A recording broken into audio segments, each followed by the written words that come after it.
It's a gorgeous day in Portugal today, so I thought it'd be a good opportunity to do a quick tour of my T6 campervan.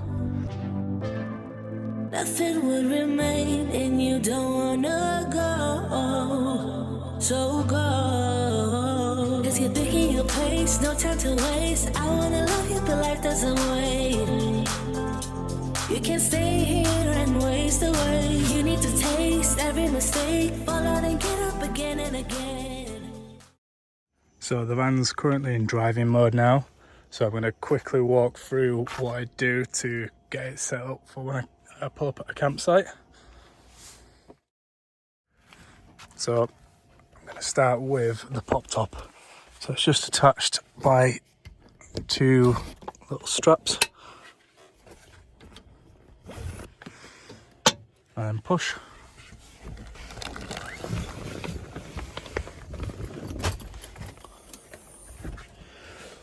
That's a Poptop up. I'll just undo these for fresh air.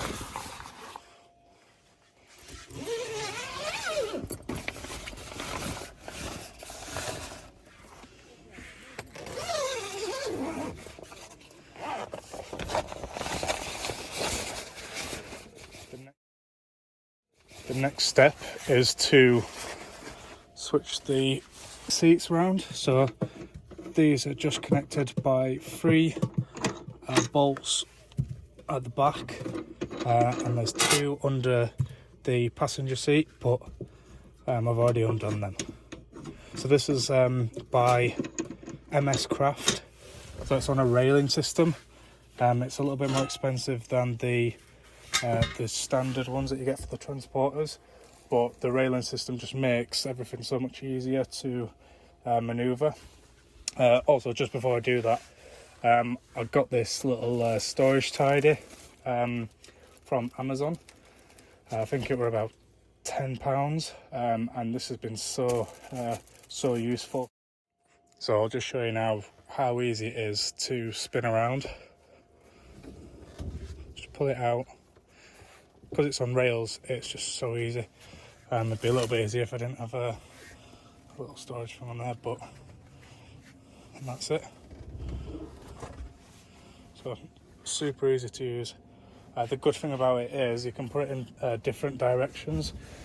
So I've had it like this to cook on the stove. You can also have it facing outwards, so you can look out as a bit of a vantage point out of the doors. So that's really nice. So I definitely recommend this swivel base by MS Craft. So this is my stove. It's the Dometic 9222. I've just got a little bit of like an anti-slip matting to put on top there just to stop it getting scratched. But yeah, it's fairly standard.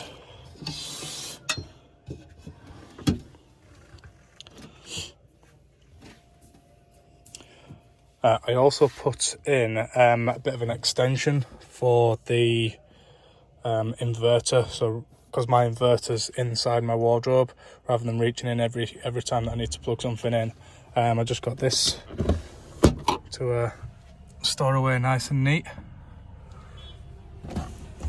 It's really simple to install.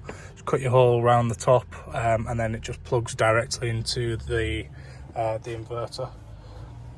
So the side units themselves were bought from eBay as like a flat pack IKEA style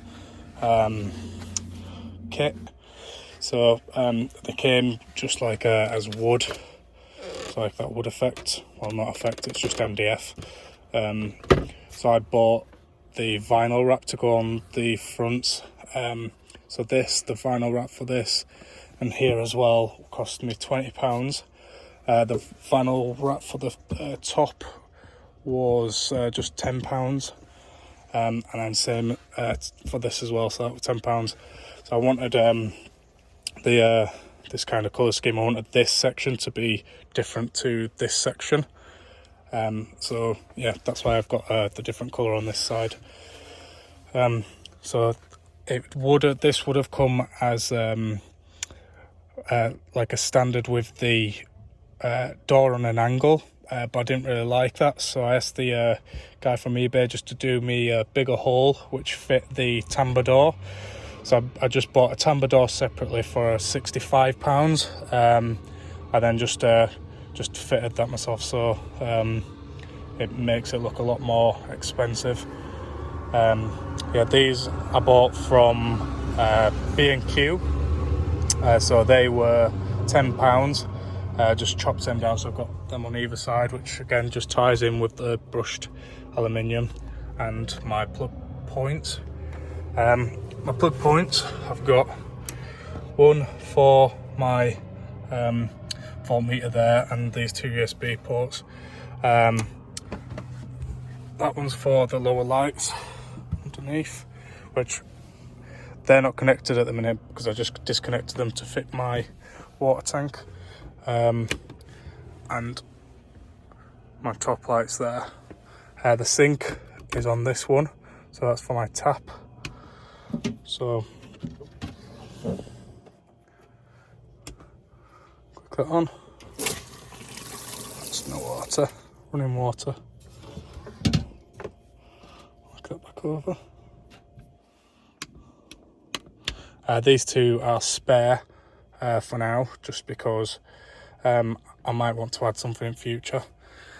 So I almost don't want to really show you inside here, but because this unit was like a flat pack, I didn't get any shelves to go in the inside, so I've had to kind of makeshift something. So I've bought some little this is actually like a shoe rack, so the shoe rack goes all the way along there, and at the back on this side as well.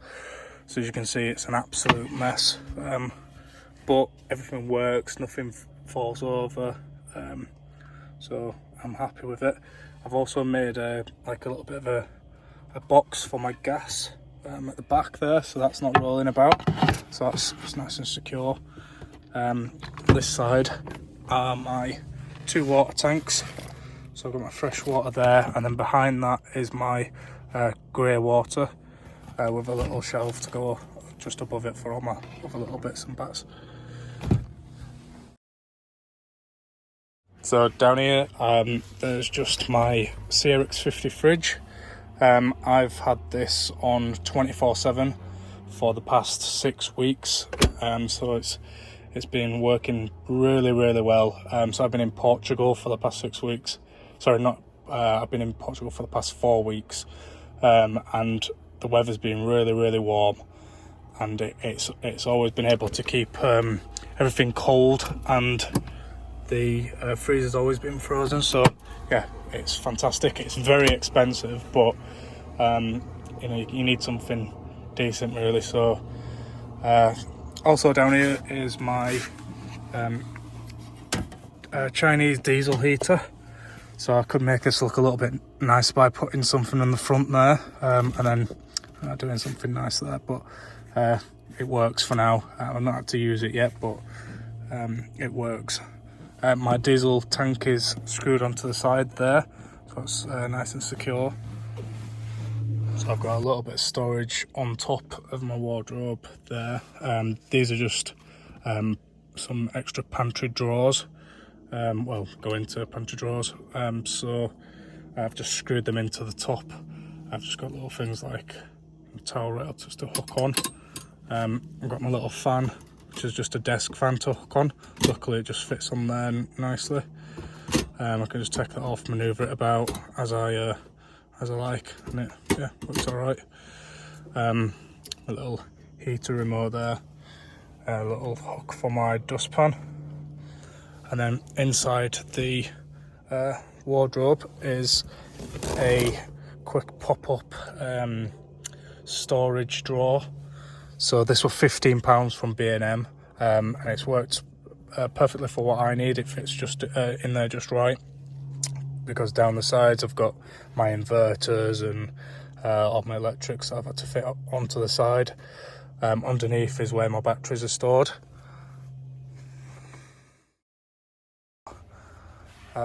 I've got the 335 porta potty from Thetford, which fits into this little area absolutely perfectly.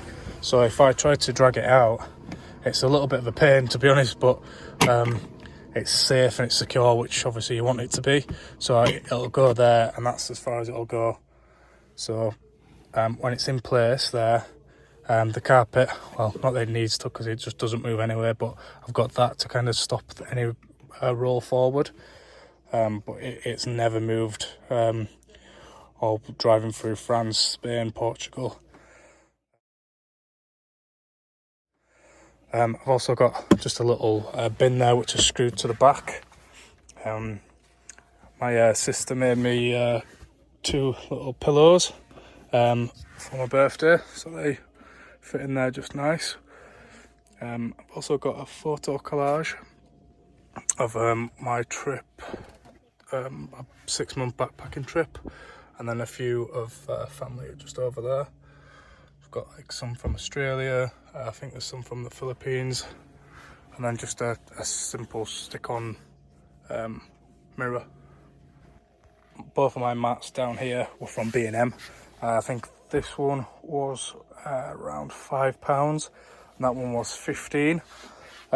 This doubles as a welcome mat and a shower mat, so when I get out of the shower just jump straight onto that rather than wetting my big mat. This one's just perfect, just like the perfect length to go here, so it's nice underfoot. So I've got blackout curtains throughout, so these have been really good, so it's difficult to see in from the outside when I've got the lights on the night. So just a little bit of a tip for people who have like a transporter or another kind of van with a pop top. I really struggle to find a cab divider, so to close this off on a night, because I found with these 2 side windows, they're blacked out, so I mean, even if I didn't have a curtain on there, it might be a lot more difficult to see in unless, you know, you're really trying to. But this, the windscreen is, you know, obviously doesn't have any blackout on it, so people can see straight in. So you need to have a cab divider. So what I did was I ordered an extra rail when I bought my my curtains here, and I measured from there to there, screwed them in, bought my cab divider, my blackout cab divider, and then just fitted them to go along there. So this hasn't you know, got in my way or anything so far, which, you know, it might look a little bit like it might get in your way, but it really hasn't got in my way whatsoever. So fitting the bed is very easy to do. This is a rib bed, so I'll just quickly show you what I do. So I've got a memory foam topper, so I wrap all my duvet and everything like that on top, sorry, inside, so it just rolls out into one like that, and then when it comes to rolling it back up again, it's just simple, put it back up like that.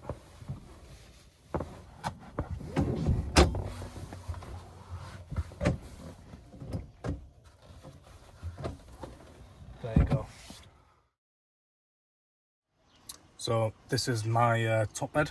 So it's got the Bentley style leather stitching, and obviously the VW logo there with some lights inside, so it lights up.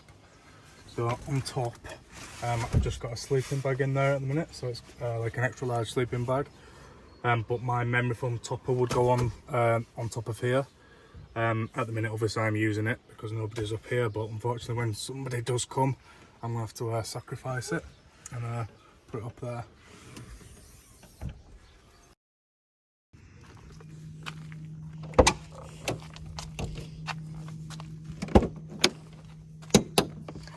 So there's my table, which just unhooks us there.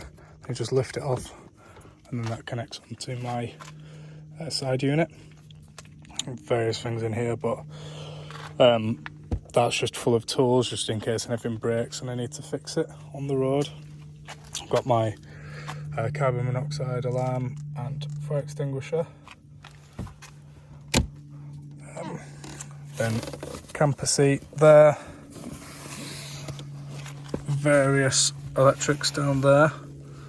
My batteries, and then inverters are at the other side.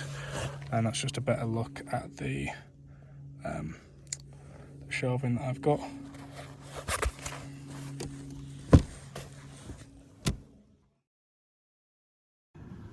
So for electricity, I've got two 95 amp hour AGM batteries.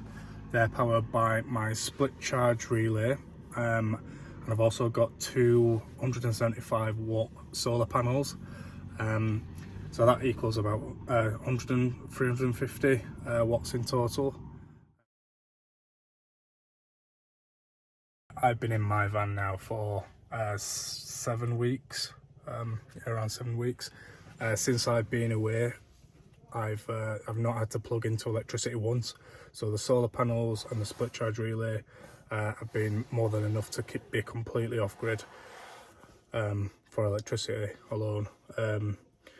But there's been times where I've stayed in one position for 4 or 5 days, and the 350 watts of solar have been more than enough to charge my laptop. Well, laptops, I've got 2 laptops, one that I charge most of the time, and another one which I charge every other day. So they've been on charge for 6-7 hours every single day. The fridge has been on 24/7. I've not turned the fridge off since I've been away. So even when I'm stationary, that's on the second setting.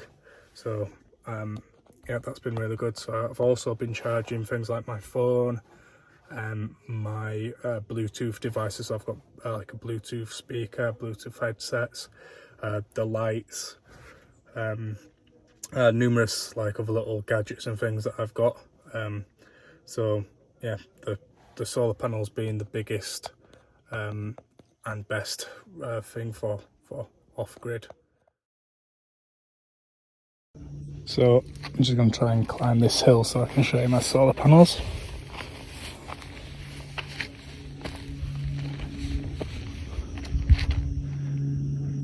There they are, and they fit millimetre perfect. Again, it took a little bit of manoeuvring to get them to fit properly, but yeah, finally got them to fit. So hopefully I haven't lifted anything out. I probably have, but if I have, just leave us a message in the comments below. If not, give the video a like, and if you're feeling generous, subscribe. Thanks for watching.